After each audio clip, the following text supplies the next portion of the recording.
Have you ever gone camping with your friends, and at the end of the night, you're sitting outside around a fire, looking up at the stars, and you and your friends begin to get real deep about life? One friend asks the group, "Where do you think we all came from?" The first friend speaks up, "We all came from monkeys and the Big Bang." Another friend retorts, "No, Jesus created the world by speaking it into existence." And then another friend replies, "No, you're both wrong. This world never came from anything. It's always just existed." If this sounds like you and your friends, what you've all been sort of engaging in actually has a name. It's a discipline called theology. But what is theology?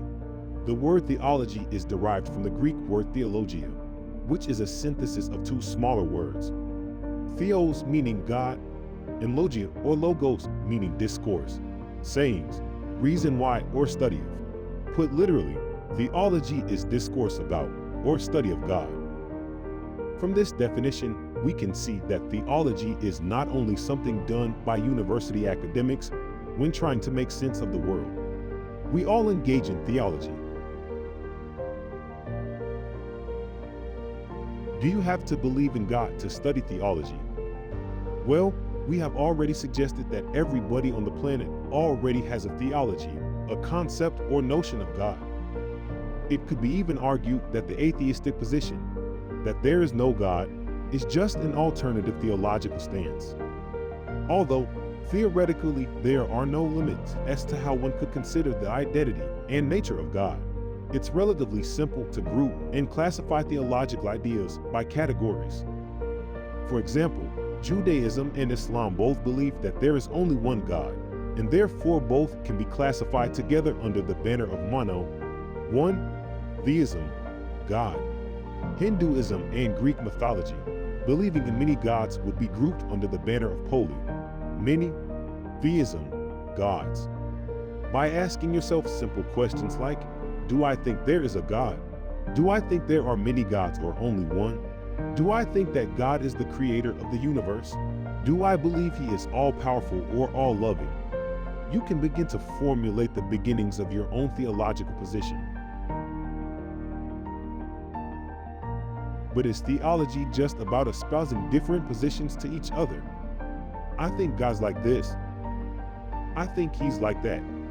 Well, no. Genuine theology is more precise.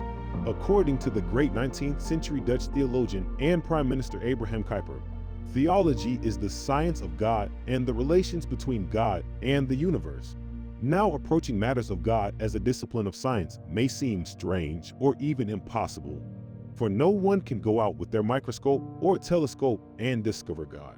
But we can apply scientific inquiry and logical reasoning to issues relating to God in the same way we do for chemistry or physics, in order to come to an answer. How so?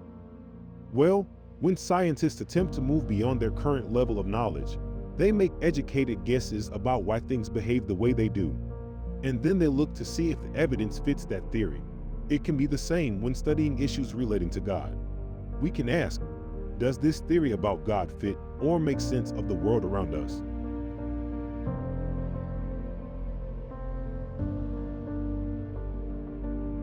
There are three simple forms of logical reasoning we can use when considering different theological theories. 1. Consistency. Is the system of belief internally coherent? For example, if a religious worldview declared that God was wholly good and yet simultaneously partly evil, then that would be a direct contradiction, and that this would heavily discount the credibility of that particular worldview. 2. Empirical reliability. Does the system of belief match what we see in reality? For example, do we have real-world historical evidence to support the Christian claim that there really was a first-century Jewish teacher called Jesus, who died on the cross and rose again? 3. Existential relevance. Does the system of belief speak directly to how we actually live our lives? Now, this is probably one of the most contentious forms of logical reasoning, as some critics have claimed it to be overly subjective.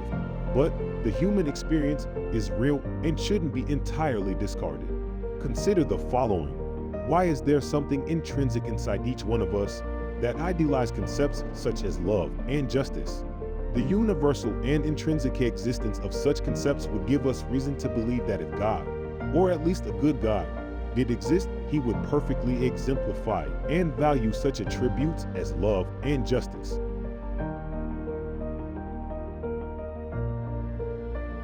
So, if the study of theology is akin to the study of science, given that we can't simply make up things about God, where then do we go to for our data? Ultimately, there are two chief sources of theological information. One, natural or rational, that is, what can be deduced about God from nature and human reasoning alone. The other source of information, which should find itself in agreement with natural revelation, yet holds more authoritative weight, is 2. Divine revelation. Many religions present God as a personal, knowable individual who speaks and reveals himself to his creation. Each religion records God's messages and interactions with humanity in their own scriptures. In Islam, the scripture is the Quran. In Hinduism, it's the Vedas. And in Christianity, it's the Bible. Theology involves carefully examining such texts, considering how God presents himself, and discerning what facts about life and humanity can be extracted from what he communicates. For example, does the text describe how the universe began or where life came from?